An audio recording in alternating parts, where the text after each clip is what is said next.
C'était un marchand de sommeil, que j'ai fermé 3 de ses maisons, et bon, il s'est vengé. Il est venu coller des chatons sur ma vitrine et la chatte sur mon appui de fenêtre.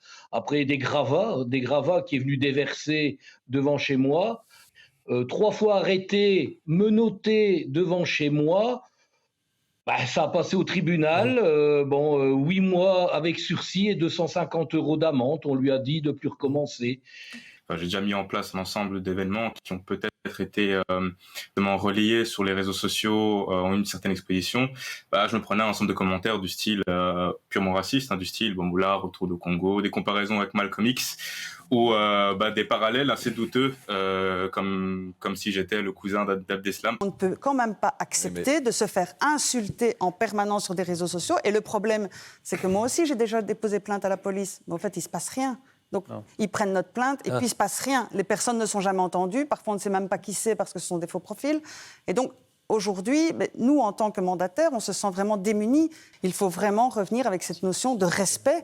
Et ce n'est pas parce qu'on est un personnage politique, un pompier, un policier, qu'on a droit de se laisser faire et de se laisser dire n'importe quoi. Et donc, à un moment, il faut que les peines soient plus dures et qu'il y ait, qu'il y ait vraiment des balises. Il faut de la régulation sur ces réseaux sociaux. Ça ne peut pas devenir des déversoirs de haine comme ça l'est à certains moments.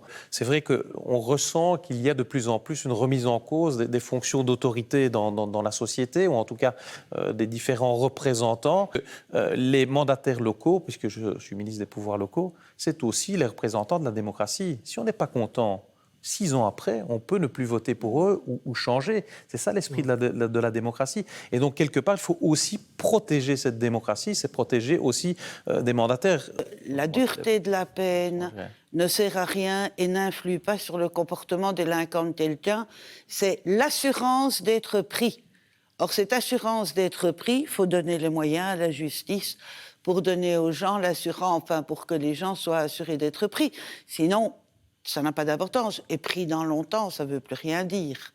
Et donc, durcir les peines, ça ne sert à rien. J'en reviens à mon point de là tantôt, qui est de dire ça manque d'instruction publique dans ce pays. Pédagogie, exemplarité, respect mutuel. Et je pense que ce sont des valeurs qui sont très importantes et qui sont sans doute des valeurs qui passent par le biais de l'instruction, par le biais des enseignants. Il faut qu'on enseigne à nos citoyens, à nos enfants, à respecter. L'autorité est quelque chose de bien plus positif qu'on a l'air de le dire.